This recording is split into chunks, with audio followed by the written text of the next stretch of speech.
मैं Azharuddin extension lecturer political science GCW Punahana Nuh Mewat Haryana. बच्चों, आज हमारा जो टॉपिक है वह है सुप्रीम कोर्ट यानी उच्चतम न्यायालय है। सबसे पहले हमें सुप्रीम कोर्ट के इंट्रोडक्शन के बारे में जानना है।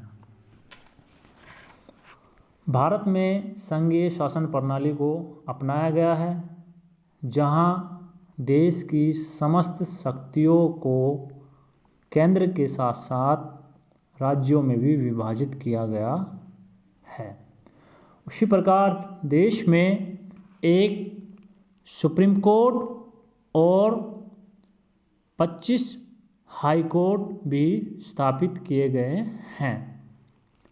भारत देश में सिंगल जुडिशरी सिस्टम की व्यवस्था की गई है, जबकि USA United state of America में दोहरी न्याय व्यवस्था की स्थापना की गई है, जहां राज्यों तथा संघ द्वारा बनाए गए कानूनों की व्याख्या करने के लिए अलग अलग न्यायालय हैं। सुप्रीम कोर्ट की स्थापना भारत में 26 जनवरी 1950 को की गई थी। विद्वान हैं एक प्रोफेसर फाइनर ने स्पष्ट रूप से कहा कि सुप्रीम कोर्ट ने सारे संघात्मक ढांचे को संबद्ध रखने में सीमेंट का कार्य किया है। अब हम बात करते हैं position of the Supreme court. भारतीय संविधान के अनुच्छेद 124 के अनुसार सुप्रीम कोर्ट की व्यवस्था की गई है। सुप्रीम कोर्ट में शुरुआत में एक चीफ जज और 7 अदर जजेस थे।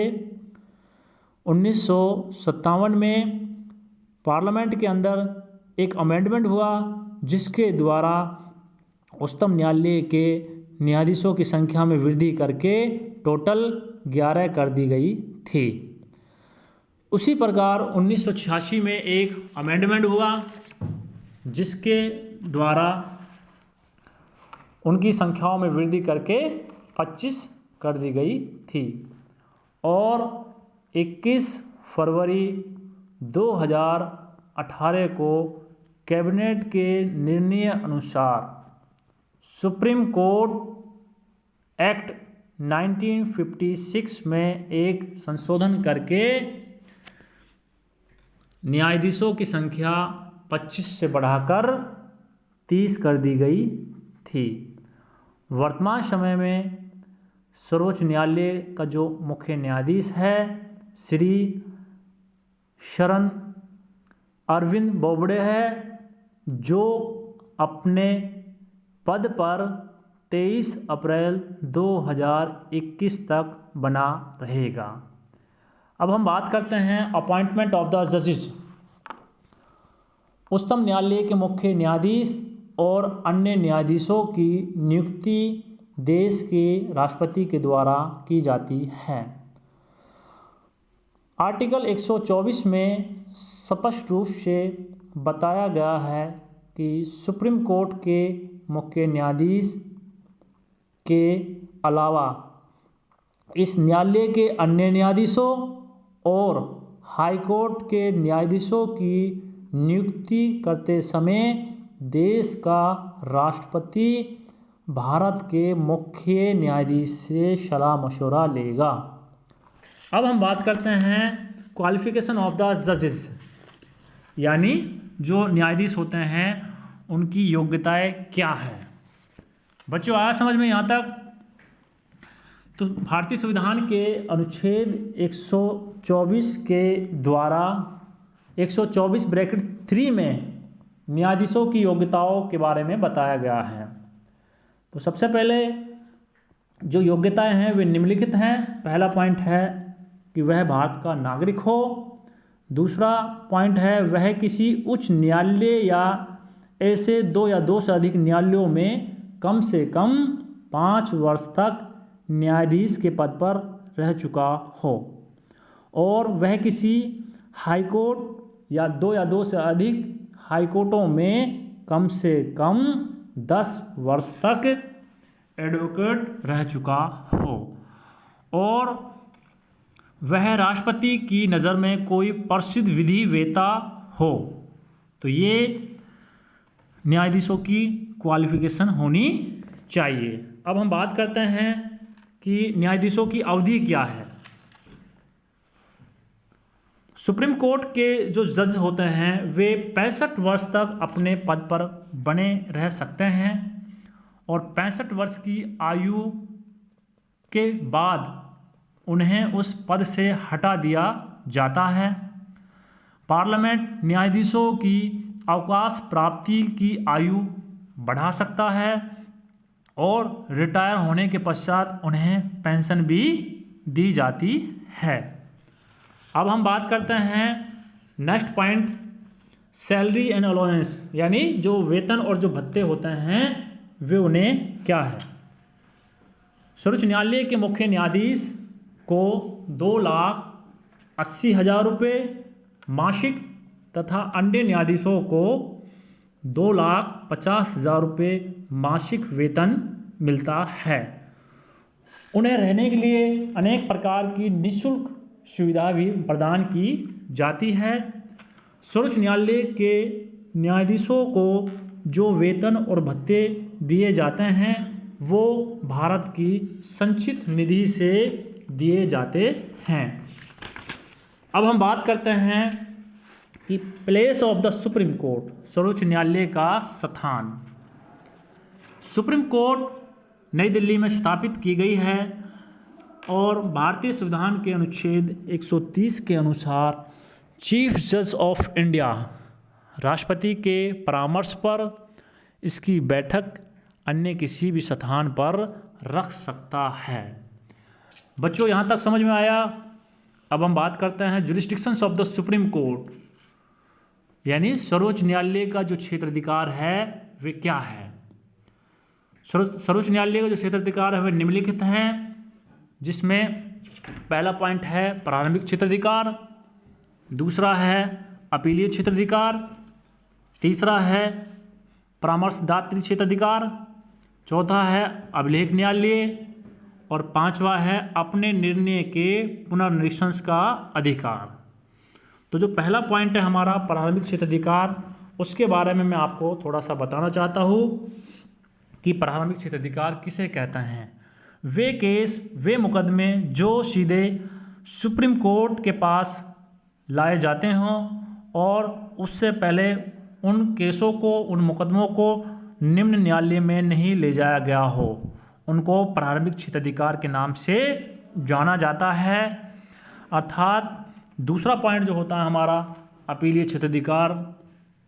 अपीलीय क्षेत्राधिकार में हम बात करते हैं कि सर्वोच्च न्यायालय, अपीलीय क्षेत्राधिकार के बारे में हम बात करते हैं कि सर्वोच्च न्यायालय में ऐसे मुकदमे आते हैं जिनकी शुरुआत निचले न्यायालयों से होती हो, परंतु उनके निर्णयों के विरुद्ध सुप्रीम कोर्ट में अपील की जाती हो, उनको अपीलीय क्षेत्राधिकार के नाम से जाना जाता है।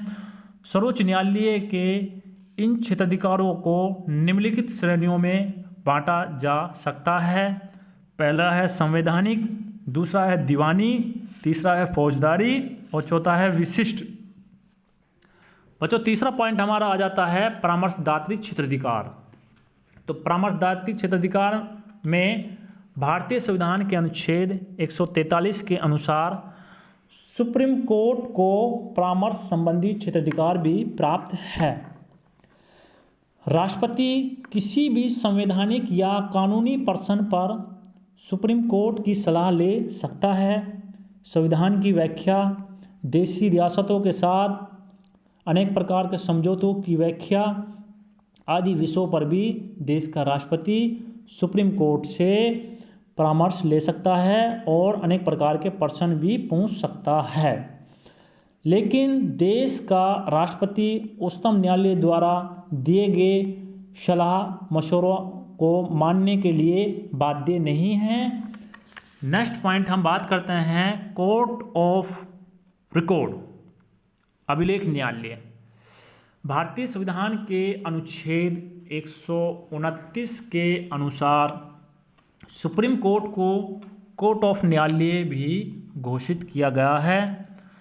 सुप्रीम कोर्ट की सभी इकाइयाँ एवं निर्णय प्रमाण के रूप में प्रकाशित किए जाते हैं तथा देश के समस्त न्यायालयों के लिए यह निर्णय न्यायिक दृष्टांत के रूप में स्वीकार भी किए जाते हैं।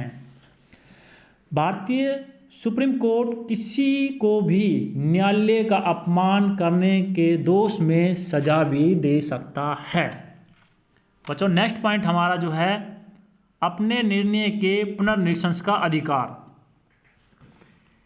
सुप्रीम कोर्ट को अपने निर्णयों पर पुनर्निरीक्षण करना तथा उन्हें बदलने का स्पष्ट रूप से अधिकार है। उदाहरण के तौर पर हम बात करते हैं कि सज्जन कुमार बनाम राजस्थान राज्य नामक केस में सुप्रीम कोर्ट ने एक फैसला दिया कि संसद मौलिक अधिकारों में संशोधन कर सकती है। सन 1967 में गोलकनाथ बनाम पंजाब राज्य के मुकदमे में सुप्रीम कोर्ट ने एक फैसला दिया कि पार्लियामेंट मौलिक अधिकारों में संशोधन नहीं कर सकती और सन 1973 के केशवानंद भारती बनाम केरल राज्य के मुकदमे में एक निर्णय आया कि पार्लियामेंट मौलिक अधिकारों में संशोधन कर सकती है, परंतु उसके मूल ढांचे को छोड़कर। तो बच्चों, यहाँ तक समझ में आया। नेक्स्ट बात हमारी जो है वे position of the Supreme Court, यानी जो उच्चतम न्यायालय की जो स्थिति है वे क्या है। भारत का जो उच्चतम न्यायालय है वे सरकार का एक प्रभावशाली तथा शक्तिशाली अंग माना जाता है। सुप्रीम कोर्ट को अन्य देशों की भांति व्यापक शक्तियां भी प्राप्त हैं। कई विद्वान तो इसे अमेरिका के सुप्रीम कोर्ट से भी अधिक शक्तिशाली मानते हैं। भारतीय संविधान द्वारा उच्चतम न्यायालय को अत्यंत प्रभावशाली शक्तियां प्रदान की गई हैं। उच्चतम न्यायालय द्वारा दिए गए अनेक प्रकार के निर्णय समस्त देश में सभी कोर्टों तथा सरकारी अंगों पर लागू होते हैं। इसे कई मामलों पर अपील सुनने का भी अधिकार प्राप्त होता है और न्यायिक पुनरीक्षण की शक्तियाँ ने उच्चतम न्यायालय की स्थिति को और भी प्रभावशाली बना दिया है। अर्थात बच्चों, यहाँ तक समझ में आया। उसके पश्चात हम बात करते हैं इसके निष्कर्ष के बारे में। आपको निष्कर्ष जो लिखना है फिर वे आप अपने सारी चीज़ों को देखते हुए लिखना है आपको। Okay, thank you.